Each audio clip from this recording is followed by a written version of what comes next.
Hi friends, તો આજે આપણે બનાવીશું ગુજરાતી સ્ટાઇલ લીંબુ ગોટા. તો એકદમ ચટપટા અને ખાવામાં સરસ મજાના એવા બનાવી ગરમા ગરમ લીંબુ ગોટા.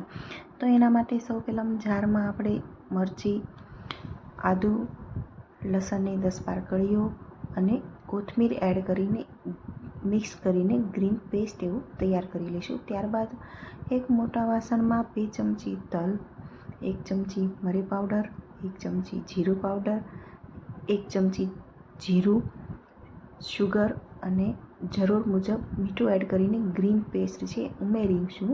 ત્યારબાદ ઘણા બધા ઝીણા સમારેલા કોથમીર એડ કરી બાફેલા બટાકા નાખીશું.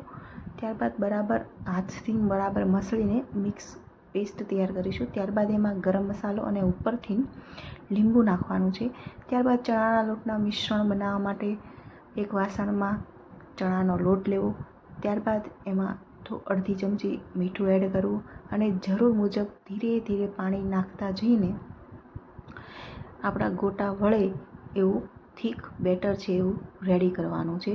તમે જોઈ શકો છો વિડીયોમાં કે આવું છે એવું થીક બેટર રેડી કરવાનું છે. ત્યારબાદ આપણા જે મિશ્રણ છે એના બરાબર આ રીતના ગોળા વાળી લેવાના છે, જેથી આપણા લીંબુ ગોટા સરસ બને. ત્યારબાદ ચણા લોટના મિક્સરમાં સોડા અને ઉપરથી થોડું લીંબુ એડ કરીને આ મિશ્રણને જેને ચલાવવાનું છે, બરાબર મિક્સ કરવાનું છે. ત્યારબાદ ચણા લોટમાં મિશ્રણમાં ગોટા નાખીને બરાબર તવીમાં તેલમાં ગરમ થાય એટલે એને તળવાના છે આ રીતે. તેની સાથે સાથે મરચી અથવા તો મરચાં પણ નાખી શકો છો. જે તીખું ખાતા હોય તો એને મરચી યુઝ કરવાનો છે. જે તીખું નથી ખાઈ શકતા તો એના માટે મરચાં એડ કરીને આ રીતના તળવાનું છે. ત્યારબાદ એને કોઈ પ્લેટમાં છે એને સર્વ કરવાનું છે. તો આ રીતના તૈયાર છે આપણા સરસ મજાના લીંબુ ગોટા.